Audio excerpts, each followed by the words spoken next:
Am I wrong for embarrassing my uncle by asking him to leave my wedding? I, 34 male, had my wedding yesterday with my wife, Lisa, 34 female. A lot of our relatives' friends attended, including my uncle, who's in his mid-80s.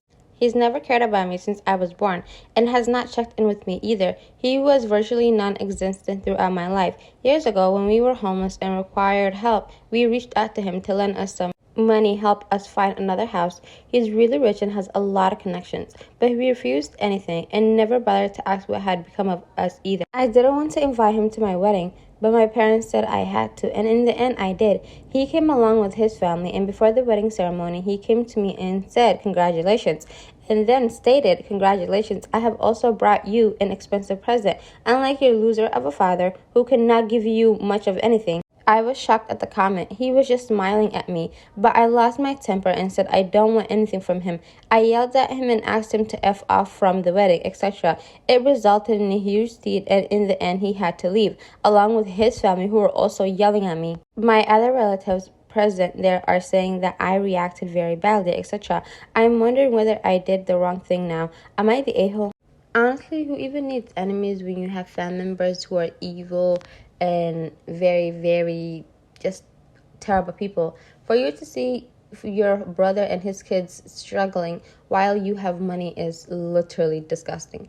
And then for you to make that comment to someone and then think it's funny, like, people think that just because they're old that people are gonna, disregard their disrespect.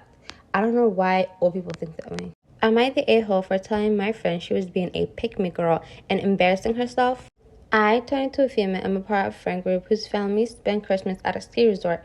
We all met there as kids, teenagers, and became good friends over the years.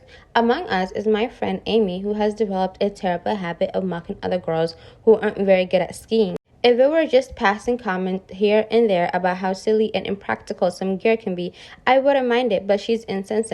Earlier today, when we were all together at après-ski, she started with her comments again. That suit looks ridiculous. She's never skied a day in her life. Who wears a full face of makeup when skiing, etc.?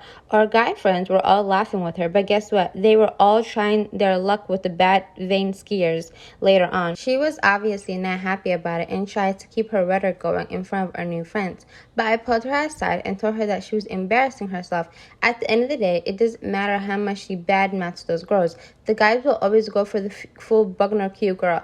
Being a pick-me won't help her. After our talk, she immediately left and is now starting a big argument on our group chat. Am I the a-hole?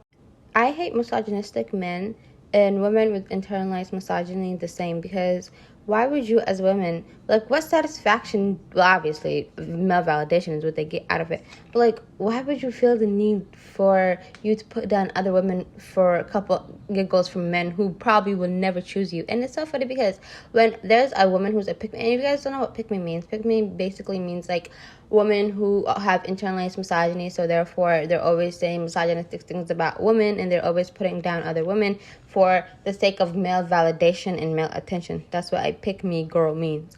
But like, I as a woman, I've never, like, I'm 23 now, and I never once in my life, and I'm not even kidding, I'm not even saying this to say this, thought, oh, let me say something mean about another girl while a male was present.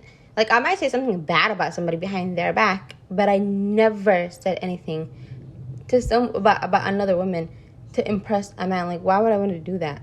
I believe in womanhood. I believe in sisterhood. I don't care if a woman is a terrible person. If a man or if a group of men are talking about her, I'm shutting that down expeditiously.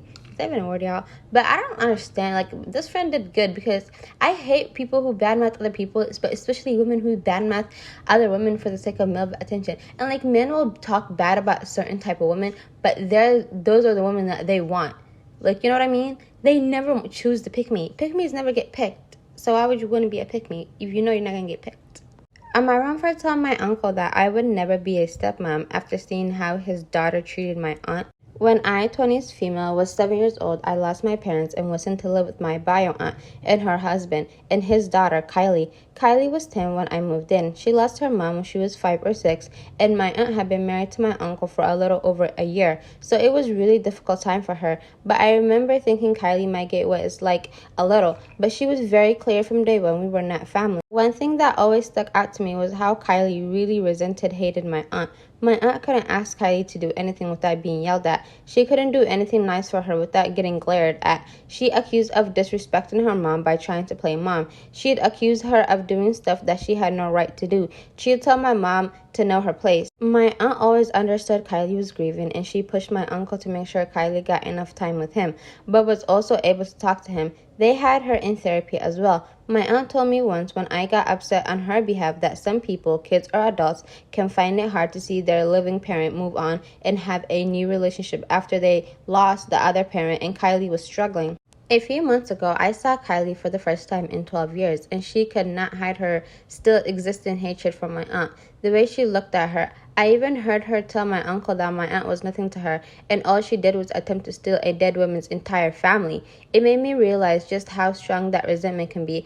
I also know from my uncle's sister that Kylie is still furious my aunt ever tried to ask her to do anything or issued any kind of consequences for her behavior when she was a kid. The experience of living with them always made me say I didn't see myself ever wanting to date and marry someone with kids, but having seen her hatred for my aunt at 30, knowing she still resents my aunt for even daring to ask her to do something in the home, it made me realize that while it can work and some people have amazing blood in families, it's not for me. A few days ago, I came home back for Christmas, staying until the 28th. My uncle was talking about my boyfriend, and then he asked me about this guy at work who asked me out a couple of times and why I never gave him a chance since I thought he was cute, etc. I told him it just wouldn't work, but he kept pushing, and I told him it was because he had kids. He told me that was a strange reason when I want kids, and I said yeah, but after seeing how Kylie treated my aunt, I have decided I would never be a stepmom. My uncle was pissy about it and told me I can't swear off men with kids for that reason. And he said divorced and widowed parents deserve to find happiness again. I said they do, and I would never say they shouldn't have that, but I do not want to be that for them. He said it was rude for me to blame Kylie. Am I the a-hole? Personally, OP is not the a-hole, and I personally, speaking for myself, I would never want to be a step-parent. Maybe later in life, because I'm only 23 now, maybe later in life, in my 40s, my 50s, if I was to get a divorce, and obviously by that time, everybody else is going to be probably someone with kids, or people who had marriages that were no longer, I might be, because that's a different, at that time, you're in a different, place.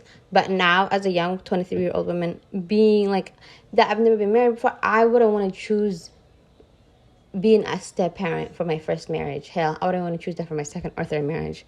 I don't want to be a step parent. Being a step parent just sounds like a lot of headache. Imagine a child hating you simply because their parents aren't together. And I feel like children always want their parents to stay together and their parents to work because everybody wants their family unit to work. You know what I mean? You cannot blame a child for wanting their household and their family, their mommy and their daddy to work and for them to be a family.